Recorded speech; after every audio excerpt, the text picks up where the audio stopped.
पहला प्रश्न है, किस अधिनियम के अंतर्गत भारतीय विधान परिषद को बजट पर बहस करने की शक्ति प्राप्त हुई थी? तो इसका उत्तर है भारतीय परिषद अधिनियम 1892। यानी भारतीय परिषद अधिनियम 1892 के द्वारा भारतीय विधान परिषद को बजट पर बहस करने की शक्ति प्राप्त हुई। अगला प्रश्न है, संविधान सभा में सदस्यों का चुनाव कैसे हुआ था? तो इसका उत्तर है प्रांतीय विधानसभाओं के द्वारा। यानी प्रांतीय विधानसभाओं के द्वारा ही संविधान सभा में सदस्यों के चुनाव किए गए थे।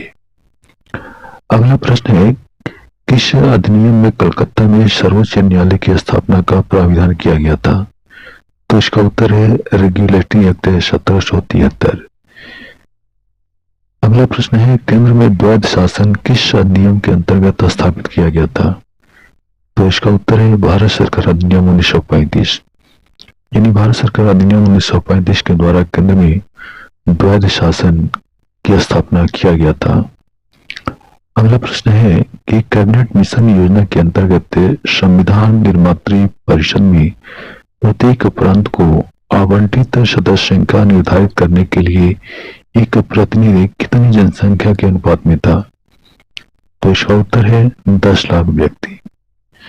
अगला प्रश्न है कि एक निर्वाचित संविधान सभा द्वारा सबसे पहले भारत के संविधान का निर्माण करने का प्रस्ताव किया गया था किसके द्वारा? तो इसका उत्तर है क्रिप्स मिशन के द्वारा। यानी क्रिप्स मिशन के द्वारा ही सबसे पहले भारत के संविधान का निर्माण करने का प्रस्ताव किया गया था। अगला प्रश्न है कि 1883 में इल्बर्ट बिल का उद्देश्य क्या था? तो इसका उत्तर है जहां तक अदालतों की दांडिक अधिकारिता का संबंध था, भारतीय तथा यूरोपीय लोगों को बराबरी पर रखना। अगला प्रश्न है कि राष्ट्रपति की अध्यादेश निर्गत करने की शक्ति प्रेरित है। इसका उत्तर है भारत सरकार अधिनियम 1935 के द्वारा। यानी भारत सरकार अधिनियम 1935 के द्वारा ही राष्ट्रपति की अध्यादेश निर्गत करने की शक्ति प्रेरित है। अगला प्रश्न है कि भारतीय विधान परिषद पहली बार द्विसदनीय कब बनाई गई? तो इसका उत्तर है कि 1919 के भारत सरकार अधिनियम के द्वारा। यानी भारत सरकार अधिनियम 1919 के द्वारा ही पहली बार भारतीय विधान पालिका को द्विसदनीय बनाया गया। अगला प्रश्न है कि भारतीय परिषद की समाप्ति किसके द्वारा हुई? तो इसका उत्तर है 1935 का अधिनियम। इन 1935 का नियम के द्वारा ही भारतीय परिषद की समाप्ति हुई। अगला प्रश्न है कि भारत के संविधान का प्रारूप तैयार करने वाले संविधान सभा के सदस्यों को किसके द्वारा चुना गया था? तो भारत के संविधान का प्रारूप तैयार करने वाले संविधान सभा के सदस्यों को विभिन्न प्रांतों की विधानसभाओं के द्वारा चुना गया था।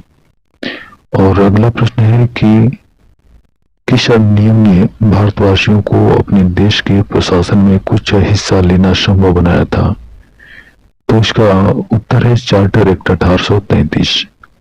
यानी चार्टर एक्ट 1833 के द्वारा भारतवासियों को अपने देश के प्रशासन में कुछ हिस्सा लेना संभव हो सका। अगला प्रश्न है, स्वतंत्र भारत के संविधान सभा के अध्यक्ष कौन थे? तो इसका उत्तर है डॉक्टर राजेंद्र प्रसाद। और अगला प्रश्न है कि 1946 में निर्मित अंतरिम सरकार में कार्यपालक परिषद के उपसभापति कौन थे? तो इसका उत्तर है जवाहरलाल नेहरू। और अगला प्रश्न है कि संविधान सभा के चुने हुए अस्थायी अध्यक्ष कौन थे? यानी संविधान सभा के अस्थायी अध्यक्ष कौन थे? तो इसका उत्तर है डॉक्टर राजेंद्र प्रसाद। और अगला प्रश्न है, अखिल भारतीय महासंघ स्थापित करने का प्राविधान किसमें शामिल किया गया था? तो इसका उत्तर है भारत सरकार अधिनियम 1935। यानी भारत सरकार अधिनियम 1935 में अखिल भारतीय महासंघ स्थापित करने का प्रावधान किया गया था।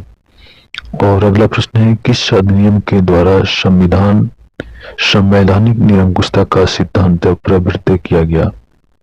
तो इसका उत्तर है 1935 का भारत सरकार अधिनियम। यानी 1935 के भारत सरकार अधिनियम के द्वारा ही संवैधानिक निरंकुशता का सिद्धांत प्रवृत्त किया गया था।